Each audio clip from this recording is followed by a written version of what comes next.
The dates for the 2024 SEC schedules were announced yesterday, and they are incredible. If you're a college football fan, this year is going to be incredible. We're going to start with one of my fan favorites. If you've watched the show for long enough, you know how much I love Billy Napier. I can't believe he's still the head coach there, but I can guarantee you he won't be the head coach after this year because this is probably the toughest schedule I've ever seen. It starts off kind of manageable. You have Miami, Samford, Texas A&M, Mississippi State, UCF.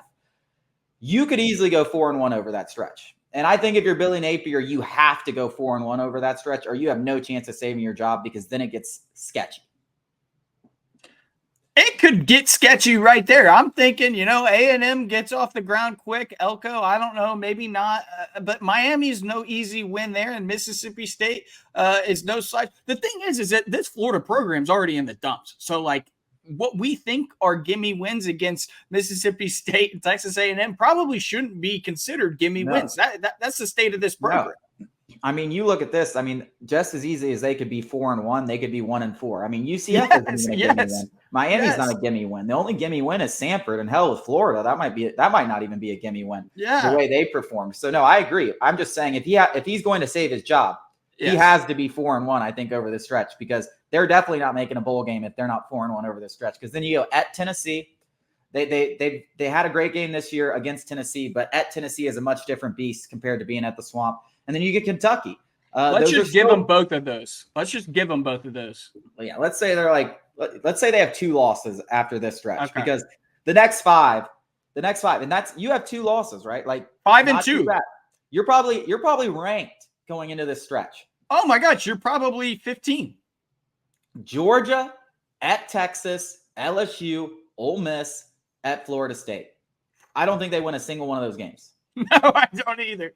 So best case scenario, let's say they're 6-1, lose 1 to Kentucky, Miami, or Tennessee. So they win 2 of those 3 games. Best case scenario, they're 6-1 going into the Georgia game. Cocktail party. Florida fans are finally like, are we back? Georgia comes and steamrolls them. They're like, okay, but Georgia's a national championship contender. We're still in this. We can salvage this season. We're 6-2, lost to Texas, LSU, Ole Miss, and then they end up 6-6.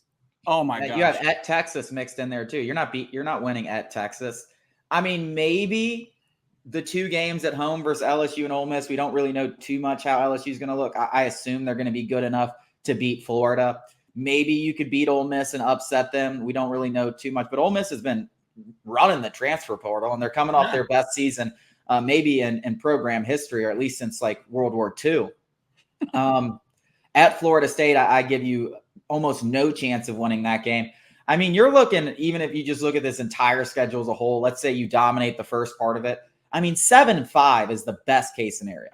I mean, that's like you save your job if you're Billy Napier, in my opinion. And I think Billy Napier sucks, so I don't think this is going to happen. But I think 7-5 is your best case scenario, and your worst case scenario, your worst nightmare. It's 3-9.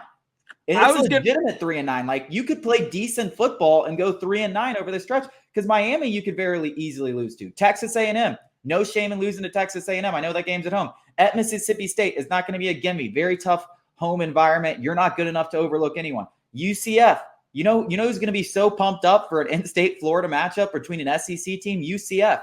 And that might be the one game you're taking a breath, because then next week you got at Tennessee, a rivalry game. There's no chance to breathe. You play UCF. Kentucky, they love beating Florida. They own Florida. It doesn't matter where that game is. They own Florida.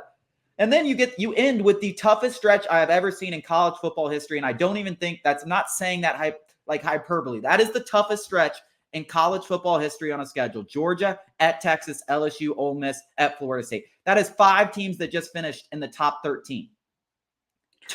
One in the college football playoff, one that went undefeated, one that a lot of people consider the best team in the country.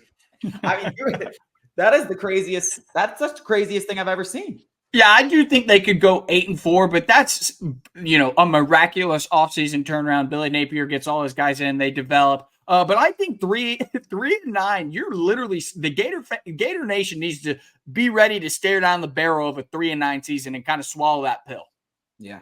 Coming up after the break, we're going to continue with more of these. We're going to move on to our favorite team, the LSU Tigers. How do we see this schedule shaking out? Another hard one.